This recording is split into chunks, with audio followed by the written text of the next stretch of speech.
اس داستان کا عنوان ہے روئی کی گڑیا۔ میں نے کسی کے پاس روئی کی گڑیا دیکھی تو امی جی سے ضد کرنے لگی کہ مجھے بھی ایسی گڑیا بنا کر دیں۔ چھوٹی اولاد اور لاڈلی بیٹی ہونے کی وجہ سے میری تقریباً ساری ہی فرمائشیں پوری کی جاتی تھی۔ امی نے بھی گڑیا بنانے کا وعدہ کیا اور اگلے ہی دن سفید کپڑے پر پینسل سے ٹریس کر کے ایک مخصوص خاکہ کاٹا اور سوئی دھاگے کی مدد سے اسے سی کر روئی بھری۔ امی جی بہت نفیس کڑھائی کیا کرتی تھی، لیکن کپڑے سلائی نہیں کرنے آتے تھے۔ یہی وجہ تھی کہ سلائی مشین بھی نہیں ہوا کرتی تھی۔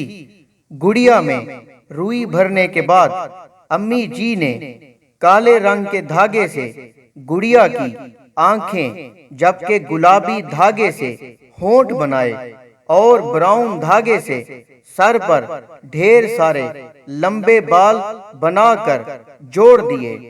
ایک ایک بال سلائی کر کے جوڑنے میں بہت دن لگ گئے تھے، جبکہ میری بے صبری بڑھتی ہی جا رہی تھی۔ اب یاد نہیں کہ کتنے دن لگے تھے ایک گڑیا بنانے میں، لیکن اندازہ ہے کہ 10 دن میں بنی ہوگی۔ امی جی کا کام یہیں ختم نہیں ہوا تھا، کیونکہ مجھے گڑیا کے لیے ڈھیر سارے کپڑے بھی چاہیے تھے۔ فراق، لہنگے، غرارے، شرارے، فلیپر، امبریلا فراق، جس کے لیے امی جی وہاں سے ڈھیر سارے ٹکڑے لائیں جہاں سے کپڑے سلائی کرواتی تھی۔ پتہ نہیں کیسے کبھی کپڑے نہ سلائی کرنے والی ماں ایک بہترین ڈیزائنر بن گئی اور رنگ برنگے ٹکڑے بہترین لباس میں تبدیل ہوتے چلے گئے۔ کنٹراسٹ لہنگے، کرتیاں، فراق شلوار قمیض۔ امی جیسے ہی سوٹ مکمل کرتی، میں گڑیا کا پہلا سوٹ اتار کر نایا والا پہنا دیتی تھی۔ سوٹ اتنے ہو گئے کہ انہیں رکھنے کے لیے سوٹ کیس کی ضرورت محسوس ہونے لگی۔ بس اگلی فرمائش تھی مجھے گڑیا کے لیے ٹرنک منگوا کر دیں۔ اس بار ابو جی کی باری تھی، اس لیے انہوں نے اپنے دوست سے میرے لیے چھوٹا سا ٹرنک بنوایا۔ میری ساری سہیلیاں مجھ سے بہت مرعوب رہا کرتی تھی، کیونکہ میری ہر خواہش فرمائش پوری ہو جاتی تھی۔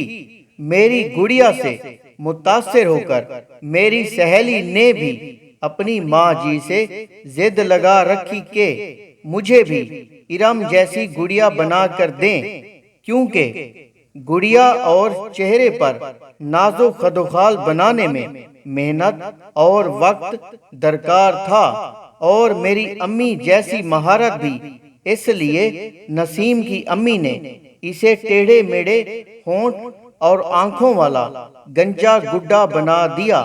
نسیم اپنا گڈا لے آتی اور ہم سب سہیلیاں مل کر کھیلا کرتی تھی۔ ایک دن میری سہیلی بولی، ارم ایک ہی کھیل کھیل کر بور ہو گئے ہیں، کیوں نہ ہم اپنے گڑیا اور گڈے کی آپس میں شادی کر دیں؟ جسے سن کر میں نے فوراً حامی بھر لی۔ کہتے ہیں لڑکی 9 سال کی عمر میں اپنے اندر ممتا محسوس کرنے لگتی ہے، جبکہ 9 سال کی ہو کر بھی اپنی ماں کی گود میں لیٹنا چاہتی تھی۔ اس وقت میں بھی شاید 9-10 سال کی ہی تھی جب نسیم کے گڈے کا رشتہ اپنی گڑیا کے لیے قبول کر لیا۔ ہم دونوں کو ہی بہت جلدی تھی، بلکہ باقی سہیلیوں سے بھی انتظار نہیں ہو رہا تھا کہ جلدی سے انہیں بھی شادی میں شامل ہونے کا موقع ملے۔ میں کیونکہ لڑکی والی تھی، اس لیے جہیز کی تیاریوں کے لیے مجھے وقت چاہیے تھا۔ لڑکی والوں کی پریشانیاں، جہیز کی تیاری، لڑکے والوں کی